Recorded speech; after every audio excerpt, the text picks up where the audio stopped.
조국혁신당 윤재관 대변인과 말씀을 나눠보겠습니다. 안녕하십니까? 대변인? 안녕하십니까? 네, 반갑습니다. 네, 반갑습니다. 자, 저희가 뭐 책 얘기를 했는데요. 네. 잠깐 제가 한번 들어보겠습니다. 아, 이게 디자인은 잘 돼서 나왔더라고요. 조국의 함성. 네. 조국의 함성. 좀 보셨습니까? 예. 대변인님? 저 솔직히 말씀드리면 다는 못 읽었고요. 네, 네. 근데 뭐 이 내용 중에 제가 안 본 내용은 없으나 한 번 더 보면서 소회를 깊게 좀 하고 싶었는데 네. 예, 다 못 읽어서 깊은 소회는 말씀드리기가 어렵습니다만은 눈물 나는 얘기들이다. 사실은 이게 함성 하면 이제 목소리가 네. 크다. 그러면 자기의 주장이 분명하고 그 강렬한 메시지, 선명한 메시지이기 때문에 그렇죠. 매우 결기 있는 모습을 보인다 생각하시겠지만 여기 네. 안에는 조국 전 대표의 이 눈물이 함께 있다. 예.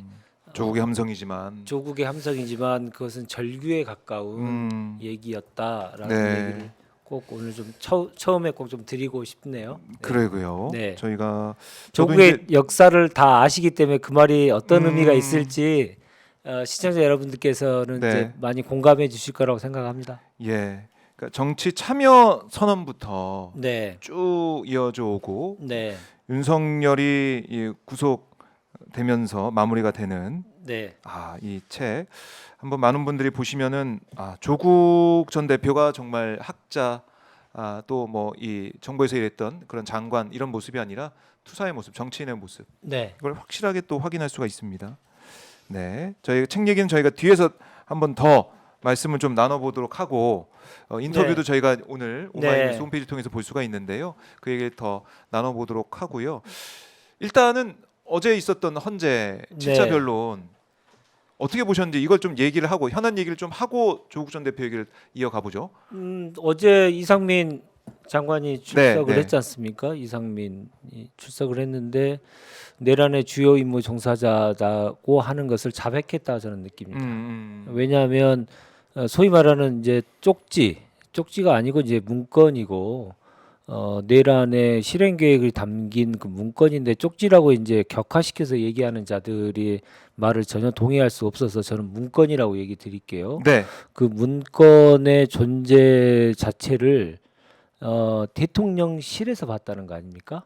대통령 집무실에서 네, 어제 내용에 그게 어디서 봤냐라는 질문에 대통령실에서 봤다는 거니까. 대통령실, 그러니까 원타. 국무회의 열리기 전에 충암파 소위 말 로얄 패밀리들이 모여서 그 내란의 실행 계획이 담긴 문건이 있었고 그것을 대통령 집무실에서 그걸 얼핏 봤다. 네, 라고 대충 넘어갔으나 그 존재 자체를 미리 봤다라고 하는 것을 어제 실토한 거 아니겠어요? 그래서 내란 임무 종사자, 내란의 주요 임무 종사자로서의 일들을 하기 위해서 주요한 사람들을 먼저 대통령실에 불렀고 그 과정에서 이것들이 전달됐다. 그래서 그 이후에 내란이 공포되고 나서 계엄이 공포되고 나서 단전단수라고 하는 것들의 그 후속 조치가 이루어질 개연성이 매우 높았다라고 하는 것을 어제 자백했다 저는 그렇게 봅니다. 네, 자백하는 시간이었다. 자백이었다고 보죠. 왜냐하면 처음 밝혀진 게 이상민 장관의 그날의 행적을 보면 울산에 행사가 있다가 네, 대통령실의 호출에 의해서 급거 서울로 맞아요. 갔다고 일정을 했지 않습니까? 바꿔서. 그래서 서울에 도착이 예상되는 시각이 한 7시에서 8시 정도 사이인데요. 그 후로 이제 내란 국무회의가 열리는 시간까지 한 2시간 정도가 시간차가 있는데 그때 대통령의 집무실에 갔고 그 집무실에서 그 문건을 봤다는 거 아니겠습니까? 그 맞아요. 문건에는 비상 입법 기구에 관련된 내용도 있었고 지금 말하는 주요 언론사들 네. 관련된 단전 단수 이런 내용까지 다 있었다는 거 아닙니까? 그러니까 내란 발표가 있고 계엄을 선포하고 난 뒤에 누구는 무엇을 하고 누구는 무엇을 하고 하는 것들에 대해 역할 분담이 분명히 있었다라고 하는 것들을 어제 자백한 것이죠. 그리고 네. 본인한테 주어진 거는 저 소방청에 전화하고 경찰청에 그 자기의 소관 사안인 곳에 전화를 해서 잡아들이고 네. 국회를 둘러싸고 그리고 단전단수하는 그런 음. 것까지 다 이 실행에 옮겼고 그 실행에 따라서 국회를 난입했던 이 군인들이 특수한 장비들을 착용해서 난입을 했지 않습니까? 네. 그러니까 그 단전단수가 단전이 됐을 당시에 불빛을 보고 예. 불빛을 비치고 하기 위해서 이 그 명칭이 제가 잘 기억이 안 나는데 뭐 예, 야간 투시경 뭐 야간 이런 투시경 이런 같은 거. 것을 예. 착용하고 국회를 들어갔지 않습니까? 네. 그때 저것들 왜 저런 것까지 다 착용하고 왔을까라고 했는데 그것이 그냥 착용하고 온 것이 아니고 철저한 계획에 의해서 그렇게 된 것이다라고 하는 아구가 딱 맞아 떨어진다. 저는 그렇게 봤습니다. 그러니까 단전 얘기 그것도 이제 군에서 네. 뭐 진술이 나온 거 보면은 단전 얘기가 있었다는 거고. 당연히 있었죠. 그렇지 않고서야 그걸 다. 왜 군인들이 그걸 착용하고 그것을 쓰지도 않는 네. 것을 그 시간도 걸리는데 그것들을 다 착용해 가지고 왔겠습니까? 아하. 예. 그래서 단전 얘기가 나온 거 또 일맥상통하고 다 그런 계획을 세우고 갔다는 게 네, 군도 마찬가지고. 국회 사실상 질서 유지를 위해서 군대를 동원했다고 하는데 질서 유지하는데 왜 그런 그렇네요. 예, 그것까지 준비하면서 예, 단전까지 고려하면서 그렇게 장비까지 챙겨갔느냐? 특수 장비까지 챙겨갈 이유가 하나도 없는 것이죠. 그래요. 예. 그래서 어제 이상민 이 증인의 증언 이것과 또 네. 이제 군 관련자들이 얘기하는 이런 것들을 쭉 밀어볼 때 정말 이 계엄을 통해 가지고 내란을 통해 가지고 장기 집권으로 가려는 뭐 비상입국 기구 얘기도 쪽지에다 있었다고 하니까 문건에. 그러니까요. 네. 여기서 다시 한번 말씀드리는데 비상 입법 기구에 대한 쪽지를 김영윤이 썼다고 계속 하는데 명백하게 거짓말이라고 저는 생각합니다. 왜냐하면 거기에 나와 있는 단어들 네. 예산을 편성한다 이런 편성이라는 단어를 쓸 수 있는 사람은요 대한민국의 0.00001%밖에 안 됩니다. 그러니까 그 예산 업무를 주로 다뤘던 국회의 일부 인원과 기획예산처 옛날 출신들 네. 그리고 지금 그 기재부의 사람들 정도가 쓰는 거지 예산을 만들자 예산을 미리 준비하자 이렇게 표현을 하죠. 네. 편성이라는 전문 용어를 쓰는 사람은 거의 편성. 없습니다. 그래요. 예. 그래서 결국에는 내란 특검을 통해 가지고 이 문건이 어떻게 작성이 됐는지 어디서 좀 실무적으로 네. 준비를 해왔고 기획을 해왔는지 이것도 밝혀져야 되는 부분이에요. 광범위하게 그 내용들 그것을 준비하기 위한 조치들을 했을 것이고 네. 지금은 대통령실의 그 내란과 그 내란 이후의 상황에 대해서 미리 준비하는 것에 대해서 대통령실은 거의 지금 무풍지대지 않습니까? 그렇죠. 무풍지대인데 정진석부터 시작해서 다 몰랐다는 걸로 발뺌하고 있고 예. 대통령실 전체는 대통령을 보좌하는 자들인데 그걸 몰랐을까? 전혀 몰랐다라고 하는 식으로 예. 해서 다 빠져나가고 있는데요. 예. 그 문건들을 보면 대통령실을 통해서 대통령실의 각 그 부서들을 통해서 그러한 후속 조치에 관련된 문건들을 만들어내서 개연성을 배제할 수 없다라고 하는 것을 우리가 꼭 인지해야 된다 생각합니다. 배제할 수 없다. 네. 그리고 조국 혁신당에서는 뭐 앞으로 이 윤석열 이후에 그것도 이제 준비를 하고 있지만 일단은 윤석열의 이제 내란의 이 시간, 네. 내란이 단죄가 돼야 우리가 앞으로 나아갈 수 있는 거 아니겠습니까? 네. 어제 윤석열의 이제 답변 태도나 답변하는 내용들 이거 좀 어떻게 아니 보셨어요? 모든 탓을 국회에 돌렸지 않습니까? 같은 시간 비슷한 시간에 권성동 원내대표도 또 이재명 예. 대표를 계속 얘기하면서 이름을 거론하면서 비판했고 그 내란에 대해서 네. 내란에 대해서는 이제 사과했지만 사실은 다 이제 국회 탓이었다. 국정 혼란의 책임이 뭐 이재명 대표는 있는 것처럼 야당 야당에 있는 탓이었고 것처럼 이재명 대표 탓이고 민주당 탓이고 뭐 이렇게 남탓만 계속하고 심지어 문재인 정부 탓까지 또 어제 했었죠. 그렇다 보니까 이제 어제 키워드를 보면 이제 첫 번째가 대한민국이라는 단어, 국가라는 단어가 이제 1등 첫 번째가 있었던 건 이재명 대표 연설과 똑같았는데 두 번째가 완전히 달랐죠. 이재명 대표 때는 이제 성장, 그러니까 앞으로 우리가 그 나아가야 될 방향과 관련된 국가 비전과 관련된 게 이제 두 번째 그러니까 키워드였고 권성동 원내대표의 그 키워드는 민주당 이재명 문재인이었죠. 예. 오늘 저희 조국 혁신당 김선민 권한대행께서 또 비교섭단체 연설을 음. 하시는데요. 그 국가 비전과 관련돼서 어떻게 나아가야 되는지에 네. 대한 얘기까지 함께 오늘 연설이 있을 예정입니다. 오후에요. 이렇게 이제 어느 정도의 그 규모를 갖춘 정당의 대표가 국회에서 연설을 할 경우에는 뭐 상대에 대한 비판도 있지만 앞으로 국가가 어떻게 나가야 되는지에 대한 비전을 얘기를 해야 되는데 어제 비전은 뭐 사실 비전이라고 할 수 없는 비전을 가지고 얘기를 했죠. 왜냐하면 개헌 얘기도 했는데 개헌은 자기네들이 그동안 계속 거부해왔고 현재 지금 그 우원식 의장께서 하는 그 자문기구에 안 들어가 있는 정당이 국민의힘이거든요. 그렇게 해서 전혀 실행에 옮기지 않는 내용들을 가지고 네. 어제 또 비전이라고 해서 국가를 위해서 개헌을 하자는 말도 안 되는 얘기를 또 어떻게 늘어놓는 모습을 보면서 야, 그 내란 수계의 중간 보스하고 내란 수계하고 네. 입이 어떻게 저렇게 딱짝 맞아 떨어지느냐. 그들이 한 몸이다라고 하는 것이 어제 헌재 변론 그리고 네. 교섭단체 대표 연설을 통해서 정확히 드러났다. 이렇게 보입니다. 그래요. 그렇게 묘하게 딱 시점도 딱 딱 맞았잖아요. 맞고, 예. 면회 갔다 오더니 둘이 예, 예. 짠 거 아닌가라는 생각이 들 정도로 아. 입이 짝짝 맞았죠. 예.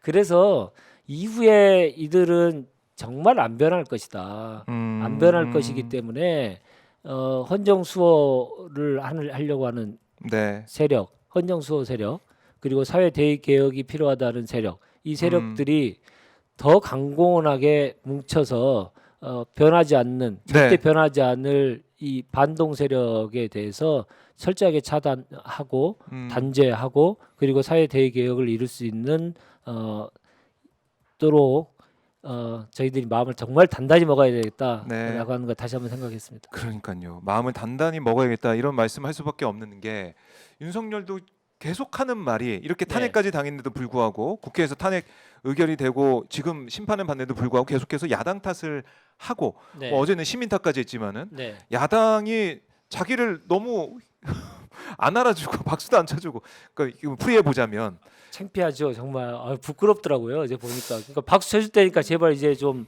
꺼져주라 이런 생각이 들 만큼 이제 좀 없어졌으면 좋겠다. 예. 우리 시야에서 좀 벗어났으면 좋겠다. 박수 쳐줄게 그러면 이런 박수를 안 쳐줬다.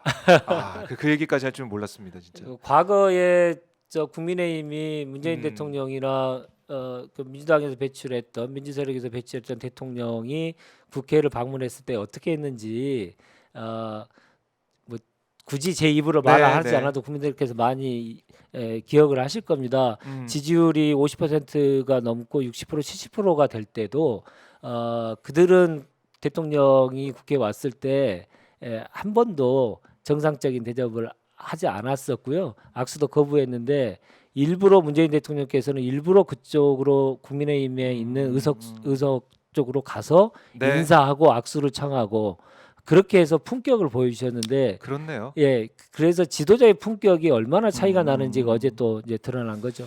그리고 이 첫날 월요일에 있었던 이재명 대표의 연설을 보더라도 국민의힘이 막 뭐 법인카드 얘기하고 막 난리치니까 네. 말씀해 보시라고 네, 말씀할 시간도 주고 네, 소통하는 모습.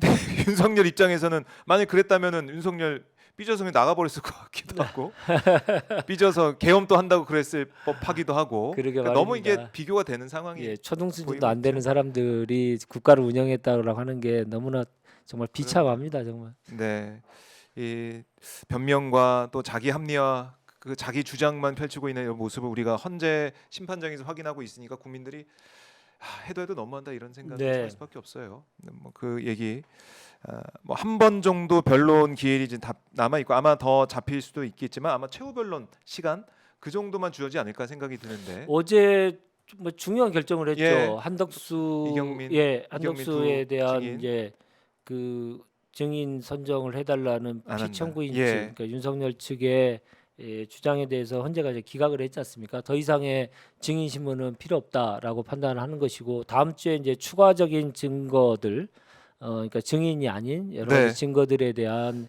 이 이제 변론을 좀 하고요. 음. 그 다음에 이제 목요일 정도에 최후 변론 정도 듣고 나서 네. 변론 종결을 하지 않을까라고 예상이 들고 있고 그렇다 한다면 마은혁 재판관에 대한 임명과 관련된 이제 변수가 있을 텐데 어떻게 될까요? 그럼에도 불구하고 변론 종결하고 난 다음에 만약 임명을 하게 되면 마은혁 재판관의 임명이 헌재의 결정을 뒤로 미룰 이유는 없거든요. 변론 종결을 해버렸기 때문에. 그렇죠. 근데 변론 종결 이전에 만약에 마은혁 재판관이 임명된다 하더라도 한두 번 정도의 더 이 일정들을 잡고 나면 한 일주일 정도 좀 지연되지 않을까라는 생각이 들어서 네. 3월 초 중순에는 윤석열을 파면한다.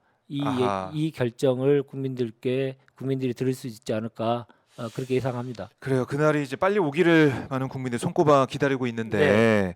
참 하루하루가 그야말로 모르겠습니다. 이제 다들 이제 오시는 분들이 하시는 말씀은 안심해도 된다. 네. 이거 꼭 파면이 될 수밖에 없다 이런 말씀 하시지만 네. 국민들 입장에서는 이제 나와 봐야 알죠. 매일매일 불안하지 않습니까? 불안하죠. 원래 예상은 그 내란을 책동했던 세력들 네. 그리고 실행했던 세력들이 국민들께 석고대죄하면서 이것을 빨리 회복시키기 위한 노력으로 네. 갈 줄 알았죠. 그럴 줄 알았죠. 그럴 줄 알았죠. 왜냐하면 2016년도, 17년도에 박근혜 탄핵 때 뭐 속마음은 어땠는지 모르겠는데 사죄하는 모습을 좀 보이고 네. 그것에서 벗어나기 위한 자기들의 자정 노력들이 좀 있었고 그것을 위해서 이제 견해가 달리하는 사람들끼리의 또 분당도 있었고 네. 그런 과정들을 거쳤기 때문에 그렇게 국민 앞에서 염치 있는 모습을 보이는 정치 세력이 국민의힘일 것이다라는 예상을 좀 했었죠.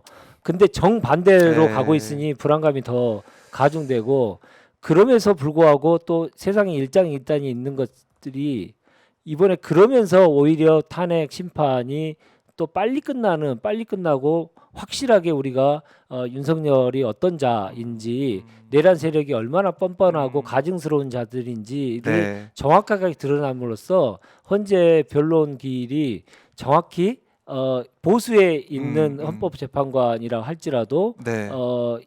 현재의 그 파면 결정에서 벗어나기가 어렵겠구나라고 하는 예상을 해볼 수 있는 그런 또 장점도 있었다고 생각합니다. 이제 뭐 다 드러났다. 진짜 네. 누가 내란 세력이 누가 내란 동조 세력인지 이런 거 다 네. 드러났다. 누가 아니, 면회갔는지 또 예, 누가 예. 그 앞에 가 있는지 이것도 봤고. 뭐 그렇고 뭐 예. 그런 것들 많이 이제 다들 커밍아웃을 하고 있는데 이제 다만 이제 비화폰과 관련돼서 비화폰이 지급되고 그것을 비화폰을 통해서 여러 가지 내란과 관련된 모의 그리고 그 이후의 조치들에 대한 통신이 이루어진 것이 분명한데 그 비화폰과 관련돼 있는 누구에게 지급했고 누구랑 통화했고 어떻게 통화했는지 이런 것들을 막기 위해서 검찰이 마지막 지금 검찰권을 가지고 경찰의 수사를 방해하고 있죠. 노골적으로 방해하고 있는데 그것이 갖는 중요한 지점은 내란의 보이지 않는 내란 세력들 간에 그 통신이 어떻게 이루어지고 그렇죠. 있었는지를 다 밝혀야 내란 세력 전체를 다 이렇게 드러낼 수 있는데 그것을 마지막을 잡고 있는 게 지금 검찰이다. 검찰이죠. 그래서 검찰이 뭐 이번 사건 때 신속하게 수사하고 신속하게 구속함으로써 네. 자기 역할을 어느 기관보다 더 다른 수사기관보다 더 잘했다 이런 얘기를 하시는 분들이 계십니다만은 네. 표면적으로는 그렇게 해놓고 뒤에서는 내란의 그 전체적인 전모를 밝히는 거에 키가 있는 그리고 김건희의 결합 여부에 대해서 밝혀지는 단초가 되는 이 비화폰 수사는 철저하게 막고 있고 그래서 그렇네요. 김성훈까지 영장을 발레하고 있고 예. 그 비화폰 수사를 막기 위해서 경찰 인사까지 하고 이런 일련의 과정들이 권력에 의해서 권력이 아직도 살아있다. 그리고 작동되고 있다. 보이지 않는 권력이 작동되고 있다라고 하는 모습을 지금 계속 보여주고 있고 그 중심에 네. 검찰이 있다. 이 점을 분명히 말씀드리고 싶습니다. 그 중심에 검찰이 있다. 마치 지금 검찰이 이 수사에 있어서 열심히 하는 것처럼 왜냐면 검찰의 이제 공소 내용을 가지고 또 우리가 얘기를 많이 했지 않습니까? 네. 그런데 지금 우리가 잊고 있는 것은 비아폰.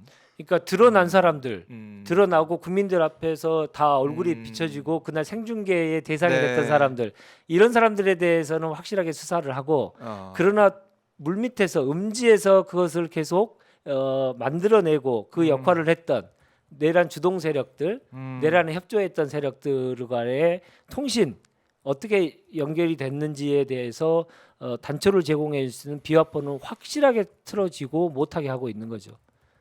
그러니까 검찰의 양면성, 이중성, 그리고 항상 그렇게 진실을 밝히는데 방해했던 세력, 그리고 권력을 위해서 무엇인가든 다 할 수 있는 검찰의 모습이 지금도 여전히 유효하다, 계속되고 있다라고 하는 점을 우리가 분명하게 인지해야 된다고 생각합니다.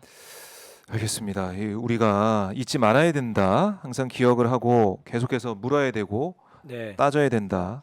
아니 검찰 문제. 여기서 한 번 더 설명드리면 네, 예. 비화폰 지급하는 대상이 이제 어떤 사람들이 지급했는지 보니까 노성우까지 지급되고 그게 비화폰이 그 김건희한테 지급될 이유가 하나도 없죠. 공적인 이 역할을 맡은 사람이 아닌데도 불구하고 김건희에게도 지급됐고 네. 경호처가 지급하면서 1번 윤석열, 2번 김건희 해가지고 이 A4 용지 2장을 주면서 여기 전화는 꼭 받아야 된다고 해서 그 김건희의 국정 개입에 관련된 내용들이 다 어떻게 그 통화를 통해서 하는지가 다 드러날 수 있는 그렇게 지급을 했지 않습니까? 네. 그러니까 그 비화폰을 가지고 통화를 많이 했는데 곽정문하고만 비화폰으로 통화했겠습니까? 그 당시에. 그렇겠네요. 그리고 그 전화한 사람이 윤석열만 전화했겠습니까? 예. 그런 누가 내용들을 있을까? 최종적으로 알고 있고 서버를 관리하고 있는 경호처를 이제 지금까지도 계속 비호하고 있는 게 검찰 아닙니까? 네, 그런 차원에서 제가 말씀드린 겁니다. 네. 이거는 이제 밝혀내야 되고요. 네. 결국 특검으로 갈 수밖에 없다. 그럼요. 이 얘기를 네. 계속 강조하게 됩니다.